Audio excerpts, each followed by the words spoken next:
इसमें कहा है कि what you will need for an open book exam, आपको किस किस चीज़ की ज़रूरत पड़ेगी ओपन बुक एग्ज़ाम के दौरान।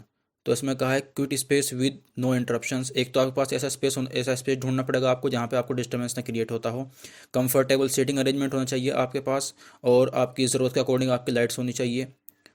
कंप्यूटर और स्मार्टफोन विद इंटरनेट, जो आपका लैपटॉप्स होगा और कोई स्मार्टफोन होगा उसमें इंटरनेट होना चाहिए। Watch clock to monitor time, और आपके पास एक वॉच होनी चाहिए जो आपको टाइम मॉनिटर करती रहे, जो आपको टाइम दिखाती रहे कितना टाइम आपके पास बचा है। नोट्स, और इसमें फिर ये notes other study material for reference, आपके पास नोट्स होने चाहिए जो आपका स्टडी मटेरियल है, जो भी आपके असाइनमेंट वगैरह जो बनाए गए थे वो आपके पास सारे होने चाहिए रेफरेंस के लिए। A4 वाइट शीट होनी चाहिए आपके पास, आंसर शीट के लिए आपके पास A4 वाइट शीट होनी चाहिए। और फिर इसमें कहा take a mock exam before appearing for the main one, इसमें एक हफ्ते पहले आपको मॉक टेस्ट आपके स्टार्ट हो जाएंगे, आपको उसमें पार्टिसिपेट करना है। Prepare well, you may not have time to look for answers, इसमें ये सबसे इंपॉर्टेंट पॉइंट है। इसमें कहा प्रिपेयर वेल, आपको अच्छे से प्रिपेयर करनी है। आपके पास टाइम नहीं होगा आंसर सर्च करने के लिए। आंसर जैसे कि आप ओपन बुक एग्ज़ाम है तो सबके दिमाग में आ रही है कि हम नेट से देख लेंगे, तो इसमें बताया गया है कि आपके पास इतना टाइम ही नहीं बचा कि आप नेट से सर्च कर सके अपने आंसर्स को। फिर इसमें कहा है कि steps to be taken, steps जो बताए गए हैं ये हम आपको बताते हैं कि टोटल स्टेप्स क्या है। टोटल इसमें स्टेप्स जो बताए गए हैं वो 10 स्टेप है। फर्स्ट स्टेप क्या है हमारा, first step students need to log in at least 30 minutes before the exam starts, exam के स्टार्ट होने से पहले कम से कम 30 मिनट पहले स्टूडेंट्स को लॉगिन करना पड़ेगा। और वंस सेकंड इसका है once the students login time left to open the question paper will appear on the screen, जब स्टूडेंट एक बार लॉगिन कर लेगा तो उसकी स्क्रीन पर उसको दिखा दिया जाएगा कि कितनी देर में उसको क्वेश्चन पेपर उसको सेंड करा जाएगा। फिर इसमें थर्ड पॉइंट है question paper will be released on the exam portal at the start time, question paper will be released on the exam portal at the start time, password to open it will be sent to students email id and mobile number mentioned in the exam form, जब students को question paper send करा जाएगा, उसको portal पर upload करा जाएगा, तो उसको एक पासवर्ड की ज़रूरत पड़ेगी, जो कि पासवर्ड एग्जामिनेशन फॉर्म में जो आपने ईमेल आईडी भरी थी या फिर मोबाइल नंबर भरा था उस पर आपको पासवर्ड सेंड कर दिया जाएगा।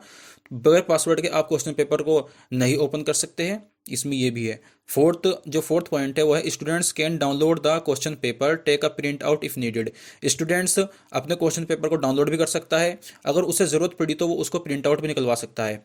इसमें फिफ्थ पॉइंट है when the paper is downloaded the screen will start showing the time left for the exam to end, इसमें कहा है कि जब क्वेश्चन पेपर डाउनलोड हो जाएगा तो उसके बाद स्क्रीन आपको शो करती रहेगी कि आपके पास कितना टाइम बचा है।